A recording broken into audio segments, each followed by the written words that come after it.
I am making this short manifestation to express my profound gratitude to all of those who contributed in various ways to the approval of the Absolute Divorce Bill on third and final reading. Let me first thank the leadership of the House under the stewardship of Speaker Martin Romualdez for allowing the members to cast a conscience vote. The collective conscience of the House through a majority vote has spoken loud and clear.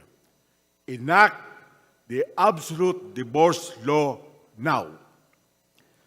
Likewise, I would like to thank Majority Leader Manuel Manix Dalipi for complying with his commitment that the absolute divorce bill will be called for second and third reading before we adjourn Synod today. My earnest thanks also go to the almost 80 co-authors of the bill who have remained steadfast in their support. Madam Speaker, may I also thank the other members of the House who, despite not being co-authors, fully supported the bill and even solicited affirmative votes. Let me also thank the chairman of the Committee on Population and Family Relations, the Honorable Ian Boldi, as well as the staff of the committee for their continuing stewardship of the bill. Thanks also to the officials of the technical staff of the Committee on Rules who were patient enough to get my calls for them to remind those who registered to interpolate not to delay anymore their interpolation.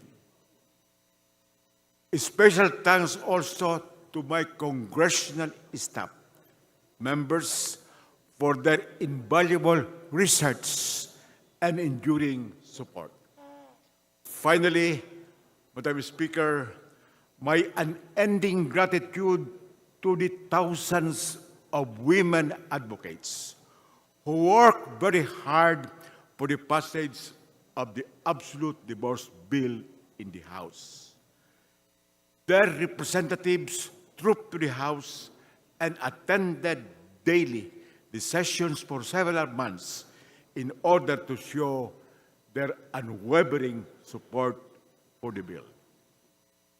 Madam Speaker, to those who oppose the measure, I truly respect their differing views based on religious belief, fear of their bishops and pastors, following the preference of their constituents, apprehension of reprisals at the polls, that it is a conjugal decision, and in order not to displease their respective spouses.